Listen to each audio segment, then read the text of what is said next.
வணக்கம் நண்பர்களே. தமிழ் புத்தாண்டு பலன்கள். இந்த தமிழ் வருடத்தினுடைய பெயர் பராபவ ஆண்டு அப்படின்னு சொல்லுவாங்க. இதை பிராபவ அப்படின்னு சொல்லுவாங்க. பொதுவாக இந்த ஆண்டில் அரசாங்க ரீதியான மாற்றங்கள் அதிகமாக இருக்கும் அப்படின்னு சொல்லப்படுது. அதனால் இந்த தமிழ் வருடத்தினுடைய மேஜர் சேஞ்சஸே அப்படின்னு பார்த்தோம்னா அது இந்த அரசாங்கம், அரசியல் ரீதியான மாற்றங்கள் அப்படிங்கிறது தான் இருக்கும். அண்ட் மற்ற எல்லா விஷயங்களுமே பார்த்திங்கன்னா ஒரு நியூட்ரல் பாயிண்டில் தான் இருக்கும். அதாவது நாட்டு நடப்புகள் சம்மந்தப்பட்ட விஷயங்களில் பெரிய அளவில் வளர்ச்சி அப்படிங்கிறதும் இருக்காது, பெரிய அளவில் வீழ்ச்சி அப்படிங்கிறதும் இருக்காது. எல்லாமே ஒரு ரொம்பவுமே நார்மலாக இருக்கக்கூடிய விஷயங்களாக தான் இருக்கும். அண்ட் இயற்கை பேரிடர்கள் அப்படிங்கிறதும் கூட ரொம்ப பெரிய அளவில் இருக்காது. அங்கங்கே சின்ன சின்ன விஷயங்களை மேம்போக்காக அப்படியே பஞ்சபூதங்கள் காட்டிட்டு போகும் அப்படின்னு சொல்லப்படுது. தவிர இந்த தீவிரவாதம் அப்படின்னு சொல்லக்கூடிய விஷயங்கள், அது சார்ந்த அசம்பாவிதங்கள் அப்படிங்கிறதும் அங்கங்கே கொஞ்சம் தலை தூக்கும் அப்படின்னு சொல்லப்படுது. அதே போல் சின்ன சின்ன விபத்துகள் அப்படிங்கிறது அதிகமாக இருக்கும் அப்படின்னு சொல்லப்படுது. அதாவது பரவலாக நாடு முழுவதுமே பார்த்திங்கன்னா ஏதோ ஒரு இடங்களில் சின்ன சின்ன ஆக்சிடென்ட்ஸ், விபத்து அப்படிங்கிறது தொடர்ந்து நடந்துக்கிட்டே இருக்கும் அப்படிங்கிற மாதிரி சொல்லப்படுது. அதாவது சுருக்கமாக என்ன சொல்ல வராங்கன்னா, இந்த வருடத்தினுடைய அமைப்பே சிறு துளி பெருவெள்ளம் அப்படிங்கிற மாதிரி தான் இருக்கும். ஸோ அதை ஜஸ்ட்டாக ஒரு துளி மட்டும்தான் நம்ம கவனிக்கிறோம் அப்படிங்கும்போது அது பெருசாக நமக்கு இம்பேக்ட் எதுவும் கொடுக்காது, அவ்வளோதானே அப்படின்னு அசால்ட்டாக கடந்து போயிடுவோம். ஆனால் எல்லாத்தையும் ஒன்று இணைச்சி பார்க்கும்போது தான் அதனுடைய பாதிப்புகள் எந்த அளவுக்கு இருக்குது அப்படிங்கிறதே தெரிய வரும். பட் எப்போவுமே இந்த மாதிரியான விஷயங்கள் ஆரம்பத்திலே கணிக்க முடியாது. முடிஞ்சதுக்கப்புறம் தான் அதனுடைய ரிசல்ட் எப்படி இருக்குது அப்படிங்கிறது தெரிய வரும். ஏன்னா நல்லதோ கெட்டதோ சின்ன சின்ன விஷயங்கள் அப்படிங்கும்பொழுது யாரும் பெருசாக எதையும் கண்டுக்க மாட்டோம். அது மனிதர்களுடைய இயல்பு தான். இந்த வருடத்தினுடைய மொத்த அமைப்புமே அப்படி தான் இருக்கும். சின்ன சின்ன இம்பேக்டாக அது கொடுத்துக்கிட்டு இருக்கும், யாரையும் எதையும் கண்டுக்க மாட்டாங்க அப்படிங்கிற மாதிரி இருக்குது. அதுலேயும் குறிப்பாக இது நடுத்தர மக்கள், சராசரியான மக்களுடைய வாழ்க்கையில் பெருசாக இம்பேக்டை கொடுக்காது. சின்ன சின்ன விளைவுகளை, நல்லது கெட்டது கலந்த விளைவுகளை கொடுத்துக்கிட்டு இருக்கும். அதிகாரம் படைத்தவர்கள், பணபலம் படைத்தவர்கள், பெரிய பெரிய ஆட்கள் கூட தான் இது பெரிய அளவில் ஒரு மாற்றத்தை கொண்டு வரும் அப்படிங்கிறது சொல்லப்படுது. அதனால் இந்த பராபவ தமிழ் வருடத்தை பொறுத்த வரைக்கும் சராசரியான மக்களுடைய நிலை, வாழ்க்கை அப்படிங்கிறதெல்லாம் நடுத்தர நிலைகளில் பரவாயில்லன்னு சொல்லக்கூடிய நிலைகளாக தான் பார்க்கப்படுது. ஸோ சின்ன சின்ன அசம்பாவிதங்கள் அப்படிங்கிறதெல்லாம் நம்ம கொஞ்சம் கேர்ஃபுல்லாக இருந்துக்க வேண்டியது தான். ஆனால் பெரிய பெரிய ஆட்களுக்கு, சாம்ராஜ்யம் வைத்து நடத்தக்கூடியவங்களுக்கெல்லாம் இது பெரிய அளவு ஒரு மாற்றத்தை கொண்டு வரும். அவங்க கொஞ்சம் சுதாரிச்சிருக்க வேண்டியது அவசியமாக இருக்கும்.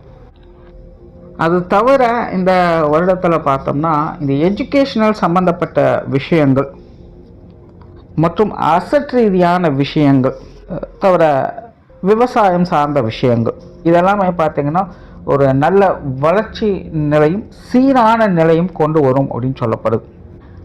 அதாவது வாழ்க்கையில் எதுவுமே சீராக இருந்தது அப்படின்னா தான் நல்லது. ரொம்ப ஓவராக போயிடுச்சுனாலும் பிரச்சனை தான், ரொம்ப கம்மியாயிட்டாலும் பிரச்சனை தான். அப்போ இந்த 3 விஷயங்களுக்குள்ள இது வரைக்கும் எதெல்லாம் ரொம்ப ஓவராக போயிருக்கோ அதெல்லாம் கம்மி பண்ணி கரெக்டான நிலைக்கு கொண்டு வரும். ரொம்ப கீழ் மட்டத்தில், அடிமட்டத்தில் காணாமல் போன விஷயங்கள்லாம் திரும்பவும் வளர்ச்சியை கொண்டுட்டு நடுநிலைக்கு கொண்டு நிறுத்தும். ஒரு சீரான நிலைகளுக்கு இந்த 3 விஷயங்களும் கொண்டு சேர்க்கும். அண்ட் இதனால் மக்களுக்கு பயன்கள் அப்படிங்கிறதும் அதிகமாக இருக்கும். ஸோ இந்த தமிழ் வருடத்தை பொறுத்த வரைக்கும் இந்த பொதுவான பலன்கள் அப்படிங்கிறது இப்படி தான் இருக்கும். இனி உங்களுடைய ராசிக்கு என்ன மாதிரியான மாற்றங்கள் இருக்குது அப்படிங்கிறத பற்றி பார்க்கலாம். அண்ட் இந்த வீடியோ உங்களுக்கு பிடிச்சிருந்ததுன்னா லைக் பண்ணுங்கள், மற்றவங்களுக்கு ஷேர் பண்ணுங்கள். சேனலை சப்ஸ்கிரைப் பண்ணாதவங்க சப்ஸ்கிரைப் பண்ணிக்கோங்க. மேசராசிக்கு இந்த பராபவ தமிழ் வருடம் என்பது கொஞ்சம் சாதகமாகவே இருக்கும் அப்படின்னு சொல்லலாம். மேசராசியை பொறுத்த வரைக்கும் இப்போது 7 சனி அப்படிங்கிறது ஆரம்பிச்சிருக்கு. சனியானது தன்னுடைய விரையச்சனி காலத்தில் இருக்குது. ஆனால் அதே நேரம் மற்ற கிரகங்களுடைய நிலைகள் அப்படின்னு பார்த்தோம்னா அது எல்லாமே ராசி நிலைக்கு சாதகமாக தான் இருக்குது. அதுலேயும் குறிப்பாக இந்த குரு ராகு கேதுக்களுடைய நிலை அப்படிங்கிறது ராசிகளுக்கு ரொம்பவுமே சாதகமான அமைப்பாக தான் செயல்பட்டுக்கிட்டே இருக்குது. அதனால் மேசராசியை பொறுத்த வரைக்கும் எல்லாமே ஒரு நடுநிலையான நிலைகளாக வேலை செய்யும். ரொம்ப பெரிய அளவில் பாதிப்புகள் இருக்கும் அப்படின்னு சொல்கிறதுக்குள்ள ரொம்ப பெரிய நல்ல விஷயங்கள் ஆக ஓஹோ அப்படி இப்படின்னு சொல்கிறதுக்கும் இல்லை. விரயச்சனி நடக்கிறதுனால கொஞ்சம் வீண் விரயங்கள் செலவுகள் போன்ற விஷயங்களை மட்டும் கொஞ்சம் கவனம் எடுத்துக்கங்க. 10 ரூபா செலவு பண்ணுறதுனாலும் ஒரு வரைக்கும் 2 தடவை யோசித்து செயல்படுங்க. ஏன்னா விரயச்சனி காலம் அப்படிங்கிறது ஏதோ ஒரு வகையில் விரயத்தை ஏற்படுத்திக்கிட்டே தான் இருக்கும். நம்மளாம் வந்து பொதுவாக அதை கட்டுப்படுத்தவே முடியாது. என்னதான் பார்த்து பத்திரப்படுத்தி வச்சாலும் அது ஏதோ ஒரு வகையில் கையில் இருக்கக்கூடிய காசு பணங்கள் கரையத்தான் செய்யும். அதான் விரயச்சனியத்தினுடைய வீரியமே. அப்போ எப்படி இருந்தாலும் போகத்தானே போகுது அப்படின்னு சொல்லி கண்ணை மூடிட்டு காசு அரிக்கவும் முடியாது. ஏன்னா அதுக்கப்புறம் தேவைப்படுற நேரத்தில் அந்த காசு நம்ம கையில் இருக்குமா அப்படிங்கிறது தெரியாது. அதனால் முடிஞ்ச அளவுக்கு உங்களுடைய விரயங்கள் செலவுகள் போன்ற விஷயங்களில் கொஞ்சம் கவனம் எடுத்துக்கங்க. ஏன்னா அடுத்தடுத்து ஏதோ ஒரு விரயங்கள் செலவுகள் அப்படிங்கிறது இருந்துகிட்டு தான் இருக்க போகுது. அதனால் கொஞ்சம் பார்த்து செலவு பண்ணுங்கள். அதே போல் இந்த காலகட்டங்களில் நிறைய பேர் கடன் வாங்கி வீடு, நிலபுலன்கள், வாகன ரீதியான விஷயங்களை வாங்கணும் அப்படின்னு நினைப்பாங்க. இந்த சொத்து சுகங்கள் வகையில் மேசராசிக்காரங்களுக்கு ஒரு சாதகமான காலகட்டம் அப்படின்னு சொல்லலாம்.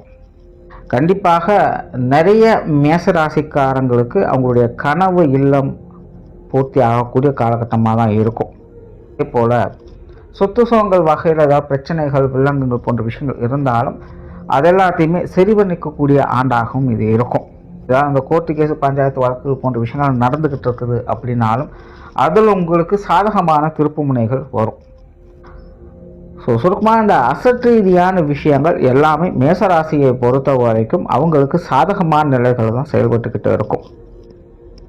மேசராசிக்கு அவங்களுடைய கெரியர் ரிலேட்டடான விஷயங்கள் அப்படிங்கிறது பெரிய அளவில் ஒரு மாற்றத்தை கொடுக்கக்கூடிய ஆண்டாகவும் இருக்கும். இது வரைக்கும் நிறைய அலைச்சல்களை அவங்க பார்த்துக்கிட்டு வந்திருப்பாங்க. பட் இந்த தமிழ் வருடத்தை பொறுத்த வரைக்கும் இந்த அலைச்சல்கள் குறைந்து ஆதாயம் கொடுக்கக்கூடிய நிலைகளில் வேலை செய்யும். அதாவது சவால் விட்டு சில விஷயங்களை சாதிக்கக்கூடிய நிலைகள் மேசராசிக்காரங்களுக்கு உண்டு. குறிப்பாக இந்த தொழில் வேலை உத்தியோகமாக உங்களுடைய போட்டியாளர்களை வெற்றி கொள்ளக்கூடிய ஒரு காலகட்டமாக இது அவங்களுக்கு அமையும். ஸோ ஏதாவது பிஸ்னஸ் ரிலேட்டடாக இல்லை வேலை நிமித்தமாக உங்களுக்கு யாராவது போட்டியாக இருக்காங்க, இல்லை ஏதாவது ஒரு பிரச்சனை பண்ணிட்டு குறைச்சல் கொடுத்துட்டே இருக்காங்க அப்படின்னா அது எல்லாத்துலேயுமே இந்த வருடம் சமாளிக்க முடியும். அதில் நீங்கள் வெற்றி காணவும் முடியும். உங்களுடைய ஜீவன நிமித்தமாக உங்களின் எதிரிகளை, உங்களின் போட்டியாளர்களை வெல்லக்கூடிய ஒரு காலகட்டமாக இது உங்களுக்கு இருக்கும். அதே போல் மேசராசிக்காரங்களுக்கு இந்த கஸ்டமர் ரிலேட்டடான விஷயங்களை டெவலப் பண்ணக்கூடிய காலகட்டமாகவும் இருக்கும். வாடிக்கையாளர் தேவைகளை முழுமையாக பூர்த்தி செஞ்சுட்டு வருவாங்க. அதே போல் வாடிக்கையாளர்களும் இவங்களுக்கு அனுசரணையாக இருந்துக்கிட்டு வருவாங்க அப்படின்னு சொல்லலாம். அதனால் மேசராசியை பொறுத்த வரைக்கும் தொழில், வேலை, உத்தியோகம் சார்ந்த அனைத்து விஷயங்களுமே ஒரு சுமூகமான நிலைகளில் இருக்கும். அதே போல் இந்த இடமாற்றங்கள் போன்ற விஷயங்கள் ஏதாவது எதிர்பார்த்துட்ருக்கீங்க அல்லது சடனாக உங்களுக்கு வருது அப்படின்னா தாராளமாக நீங்கள் ஏற்றுக்கொள்ளலாம். உங்களுடைய எதிர்பார்ப்புகள் பூர்த்தி ஆக்கப்படும். நல்ல ஒரு சிறப்பான விஷயங்களாகவே அது அமையும். அதே போல் மேசராசிக்காரங்களுக்கு இந்த வெளியூர் மற்றும் வெளிநாடு சம்பந்தப்பட்ட விஷயங்கள் அப்படிங்கிறது ரொம்ப ரொம்ப சிறப்பாக இருக்கும். ஏதோ ஒரு வகையில் உங்களுக்கு அதனால் பெனிஃபிட் அப்படிங்கிறது கட்டாயமாக உண்டு.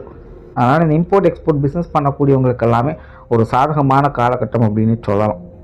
சுருக்கமாகவே வெளியூர் வெளிநாடு சம்மந்தப்பட்ட எல்லா விஷயங்களுமே மேசராசிக்காரர்களுக்கு நல்ல முறையில் கை கொடுத்துட்டு வரும். பொருளாதார நிலைகளை பொறுத்த வரைக்கும் இது ஒரு சீரான நிலைகள் அப்படின்னு தான் சொல்ல முடியும். குறிப்பாக பொருளாதார ரீதியாக வளர்ச்சிக்கான ஆண்டாக இருக்காது. ஏன்னா விரைச்சனிங்கிறது நடந்துக்கிட்டு இருக்குது. எவ்வளோதான் பணம் வந்தாலும் சரி, வரலைனாலும் சரி, கையில் இருக்கிறது கரைஞ்சிட்டு தான் இருக்க போகுது. பட் இது விரைச்சனி அப்படிங்கிறதுனால மட்டும் இதை சொல்லலை. பொதுவாகவே மேசராசிக்காரர்கள் ஒட்டுமொத்த கிரக நிலைகள்னு பார்க்கும்போது அவங்களுடைய பொருளாதார நிலைகளில் ஒரு மந்தமான தேக்க நிலைகள் தான் இருந்துக்கிட்டு இருக்குது. நல்ல விஷயம் என்னென்னா அது பாதிக்கப்படலை. மோசமான நிலைகள் அப்படின்னு எதுவும் ஒதுக்கப்படவோ தள்ளப்படவோ செய்யலை. பட் ஒரு தேக்க நிலைகள் இருக்கிறதுனால சேமிப்புகள் அப்படிங்கிறது ஏற்படுறது கொஞ்சம் கஷ்டமாக இருக்கும். மற்றபடி இந்த கொடுக்கல் வாங்கல் விஷயங்கள், வரவு செலவு சார்ந்த விஷயங்கள் எல்லாமே சமாளிச்சுக்கலாம். அதில் எந்த பிரச்சனையும் இருக்காது. ஸோ பொருளாதார நிலையை பொறுத்த வரைக்கும் ஆரம்பத்தில் சொன்ன மாதிரி வீண் விரயங்கள், செலவுகள், அழிச்சுக்கள் போன்ற விஷயங்கள் மட்டும் கொஞ்சம் கவனமாக இருங்க. இப்பட்ட முறையில் உங்களுடைய சேமிப்புகளை பார்க்குறதுக்கு கொஞ்சம் கஷ்டமாக இருக்கும். ஆனால் சமாளிச்சுக்குவீங்க. மேசராசிக்கு குடும்ப வாழ்க்கை இந்த தமிழ் வருடத்தை பொறுத்த வரைக்கும் நல்லாகவே இருக்குன்னு சொல்லலாம். குடும்பத்துக்குள்ளும் சரி, குடும்ப உறவுகளுக்குள்ளும் சரி ஒரு இணக்கமான சூழ்நிலைகள் தான் இருக்கும். பெருசாக எந்த தொந்தரவுகளும் இல்லை. குடும்ப வாழ்க்கைக்குள்ளே ஒரு சுமூகமான மாற்றங்களை தான் அவங்க பார்த்துக்கிட்டு வருவாங்க. சொந்த பந்தங்களுக்குள்ளே தான் ஏகப்பட்ட சிக்கல்கள், சங்கடங்கள் அப்படிங்கிறது போய்கிட்டு இருக்கும். ஆல்ரெடி மேசராசிக்காரங்களை பொறுத்த வரைக்கும் இது ஒரு பெரிய பிரச்சனையாக தான் போய்கிட்டு இருக்குது. சுருக்கமாக சொல்லணும்னா, மேசராசியை பொறுத்த வரைக்கும் பழைய சொந்தங்கள் போகும், புதிய சொந்தங்கள் வரும். அதாவது உங்களுடைய பழைய சொந்த பந்தங்கள்லாம் பார்த்திங்கன்னா ஏதோ ஒரு வகையில் பட்டும் படாமல் தொட்டும் தொடாமல் எல்லாம் போய்கிட்டே இருக்கும், கண்டு காணாமல் இருப்பாங்க. பதிலாக புதிதாக வந்த சொந்தங்கள் உங்களுக்கு கொஞ்சம் அனுசரணையாக அமைஞ்சு வருவாங்க. இது சொந்த பந்தங்களுக்கு மட்டும் சொல்ல முடியாது, பொதுவாக மேசராசிக்காரர்களுடைய நிலை அப்படிங்கிறதும் அப்படித்தான் இருக்குது. இது வரைக்கும் மேசராசிக்காரங்க என்னெல்லாம் பார்த்துட்டு இருந்தீங்களோ அதையெல்லாம் விட்டுட்டு இனி ஒரு புதியதை நோக்கி போகக்கூடிய ஒரு காலகட்டமாக தான் இருக்குது. இது வரைக்கும் உங்களுக்கு எதெல்லாம் பெரிய சந்தோஷம் கொடுத்துதோ அதெல்லாம் இனி பெருசாக உங்களுக்கு இருக்காது. அதனால் உங்களுடைய சௌகரியங்களுக்காக, உங்களுடைய சந்தோஷங்களுக்காக நீங்கள் புதியதை நோக்கி போகக்கூடிய ஒரு காலகட்டமாக தான் இது இருக்குது. அதனால் மேசராசிக்காரங்க எல்லாத்துலேயுமே புதிய விஷயங்களை நோக்கி அவங்க நகர ஆரம்பிப்பாங்க. பட் இது அதிக இம்பேக்ட் இந்த சொந்த பந்தங்களுக்குள்ளே காட்டும். நிறைய கான்ட்ரவர்சியான விஷயங்கள் சொந்த பந்தங்களுக்குள்ளே போயிட்டு இருக்கும். அதனால் பழைய சொந்தங்களுக்குள்ளே முடிஞ்ச அளவுக்கு கொஞ்சம் பார்த்து அனுசரித்து போய்க்குங்க. மாணவர்களுக்கு இந்த தமிழ் வருடம் ஒரு சிறப்பான வருடமாக இருக்கும் அப்படின்னு சொல்லலாம். ஆல்ரெடி 7 சனி ஸ்டார்ட் ஆனதுனால மாணவர்கள் கொஞ்சம் டிஸ்ட்ராக்ட் ஆகிருப்பாங்க. பட் இந்த தமிழ் வருடத்தில் சில கிரக மாற்றங்களால் உங்களுடைய கல்வி வித்தைகளுக்கான பலம் என்பது அதிகரிக்குது. நல்ல கல்வி ஞானம், கேள்வி ஞானம் அப்படிங்கிறது உண்டாகும். படிக்காத நபர்களையும் படிக்க வைக்கக்கூடிய ஆசைகளை ஏற்படுத்தக்கூடிய காலகட்டமாக இது உங்களுக்கு அமையும். அதனால் மேசராசிக்காரங்க கல்வி வித்தை சம்பந்தப்பட்ட விஷயங்களில் ஒரு சிறப்பான பலன்களை இந்த வருடம் பார்க்க முடியும். 7 சனி நடந்துட்டு இருக்கனால கொஞ்சம் எஃபர்ட் கொடுங்க. இந்த ஆண்டை பொறுத்த வரைக்கும் ரொம்ப ரிஸ்க் எடுக்கணும் அப்படிங்கிற அவசியம் இருக்காது. கொஞ்சம் எஃபர்ட் போட்டிங்கனாலே போதும், ஒரு நல்ல ரிசல்ட்டை பார்க்கலாம். உங்களுடைய கல்வி வித்தைகளில் உங்களுக்கான அடையாளங்களை பதிக்கக்கூடிய ஒரு காலகட்டமாக இது இருக்கும். பிறப்பு ஜாதகத்தின் அடிப்படையில் நல்ல யோக பலன்கள் இருக்குது அப்படின்னா இந்த தமிழ் வருடத்தில் மேசராசிக்காரங்க இந்த கல்வி வித்தைகளில் பெரிய அளவில் உயர்வு பெறக்கூடிய நிலை, பேர் புகழ் அடையக்கூடிய நிலை அப்படிங்கிறது ஏற்படும். ஸோ இது உங்களுக்கான சிறப்பான வருடம் இது. அதனால் கொஞ்சமாவது எஃபர்ட் போட்டே இருங்க. உங்களுடைய எஃபர்ட் எப்பவும் வீண் போகாது. அடுத்ததாக உடல் நலம் சார்ந்த விஷயங்கள் இந்த வருடத்தை பொறுத்த வரைக்கும் இதில் கொஞ்சம் கவனம் தேவைப்படும். பெரிய அளவில் தொந்தரவுகள் அப்படின்னு சொல்ல முடியாது, ஏன்னா அந்த அளவுக்கு கிரகங்கள் பாதிக்கப்படலை. பட் தேவையில்லாத அலைச்சல்கள் விரயங்கள் கொடுக்கறதுனால சின்ன சின்ன உடல் உபாதைகள் அப்படிங்கிறது உங்களுக்கும் சரி, உங்கள் குடும்பத்தாரை சார்ந்தவங்களுக்கும் சரி வந்து கொண்டே தான் இருக்கும். ஸோ ஏதோ ஒரு வகையில் சிறுக சிறுக மருத்துவ விரயங்கள் அப்படிங்கிறது ஏற்பட்டுக்கிட்டே தான் இருக்கும், அதை தவிர்க்கவே முடியாது. அதனால் உங்களுடைய மெடிக்கல் எக்ஸ்பென்சஸ் அதிகரிக்கக்கூடிய காலகட்டமாக இருக்குது, அதுலேயும் கொஞ்சம் கவனமாக இருங்க. தவிர மேசராசிக்குன்னு சிறப்பான பலன்கள் அப்படின்னு பார்த்தோம்னா திடீர் அதிர்ஷ்டம், யோக வாய்ப்புகள் அப்படிங்கிறதும் இருக்குது. அதாவது எந்த ஒரு நல்லதுமே தொடர்ந்து வந்துட்டுருக்குன்னு சொல்ல முடியாது. சடனாக ஒரே நேரத்தில் ஒட்டுக்கா கிடச்சிரும், கொஞ்ச நாள் கையில் இருக்க மாதிரி சேர்ந்துடும். அது பொருள் ரீதியாக இருக்கலாம், இல்லை மனிதர்கள் ரீதியாக இருக்கலாம். ஏதோ ஒன்று உங்களுக்கு தேவையான ஒன்று சடனாக நடக்கும், நீங்கள் எதிர்பார்க்காத நேரத்தில் சடனாக சேரும். இப்படி டக்குன்னு டக்குன்னு போகிற மாதிரி இருக்கும். அப்படி மேசராசிக்காரன் கிடைக்கிறத கரெக்டாக யூட்டிலைஸ் பண்ணிக்கணும். இந்த திடீர் யோகம், திடீர் அதிர்ஷ்டம் போன்ற நிலைகள் அப்படிங்கிறது மேசராசிக்காரங்களுக்கு வேலை செஞ்சுக்கிட்டே இருக்கும். அதனால் இந்த வருடம் அதை கொஞ்சம் கரெக்டாக யூட்டிலைஸ் பண்ணிக்கோங்க. தவிர இந்த திருமண அமைப்புகள், புத்திரபாக்கிய நிலைகள் இதெல்லாமே ரொம்பவுமே சிறப்பாக இருக்குது. பட் என்னென்னா மேஷத்தை பொறுத்த வரைக்கும் கொஞ்சம் அலைச்சல்கள் குழந்தைகள் வகையிலும் சரி, வாழ்க்கை துணையின் வகையிலும் சரி இருக்கத்தான் செய்யும். அதாவது வீட்டுக்கு வீடு வாசப்படின்னு சொல்லுவாங்க, அந்த மாதிரி குழந்தைகள் வகை கொஞ்சம் நெஸ்க்கு நடந்துக்கிட்டே தான் இருக்கும். வாழ்க்கை துணையின் வகையிலும் அப்படி தான், சில விஷயங்கள் ஒத்துருவாங்க, சில விஷயங்களும் கொஞ்சம் அப்படி இப்படின்னு பண்ணிட்டு தான் இருப்பாங்க. பட் இதனால் பெரிய பிரச்சனைகள் அப்படின்னால எதுவும் இருக்க போகிறதில்ல, எதாக இருந்தாலும் சமாளிச்சுப்பாங்க. பட் திருமண அமைப்புகள், புத்திரபாக்கிய நிலைகள் அப்படிங்கிறது மேசராசிக்காரங்களுக்கு சாதகமாக தான் வேலை செஞ்சுக்கிட்டு இருக்குது. தவிர இந்த வருடம் மேசராசிக்காரங்க குலதெய்வ வழிபாடுகளை செஞ்சுட்டு வந்தாங்கன்னா அது உங்களுக்கு ரொம்பவும் நல்ல பலன்களை கொடுக்கும். ரொம்ப காலமாக இந்த விஷயங்கள் நான் தொடர்ந்து சொல்லிகிட்டு இருக்கேன். ஏன்னா பொதுவான கால அமைப்புகளில் இந்த குலதெய்வங்கள் அப்படிங்கிறது நல்ல சக்தி வாய்ந்த நிலைகளை செயல்பட்டுக்கிட்டு இருக்கும். அதற்கான கிரக அமைப்பு ரொம்ப சிறப்பாக அமைஞ்சிருக்கு. அதில் மேசராசிக்கு வந்து இது ரொம்ப பவர்ஃபுல்லாக வேலை செஞ்சுக்கிட்டு இருக்குது. ஸோ குலதெய்வ வழிபாடுகள் செஞ்சுட்டு வாங்க, ரொம்ப சிறப்பான பலன்களை நல்லபடியாக பார்க்கலாம். ஸோ டோட்டலாக இந்த பராபவ தமிழ் வருடம் மேசராசியை பொறுத்த வரைக்கும் பெரிய அளவில் சங்கடங்கள் அப்படின்னு எதுவும் சொல்கிறதுக்கு இல்லை. ஓரளவுக்கு எல்லா விஷயங்களுமே நல்லபடியாகத்தான் இருக்குது. சின்ன சின்ன சங்கடங்கள் அப்படிங்கிறதான் வந்து போயிட்டுமே இல்லாமல் ரொம்ப பெரிய அளவில் சங்கடங்கள் சொல்கிறதுக்குலாம் எதுவும் இல்லை. அதனால் இந்த வருடத்தை பொறுத்த வரைக்கும் மேசராசிக்காரங்களுக்கு ஓகே தான். நன்றி, வணக்கம், வாழ்க வளமுடன்.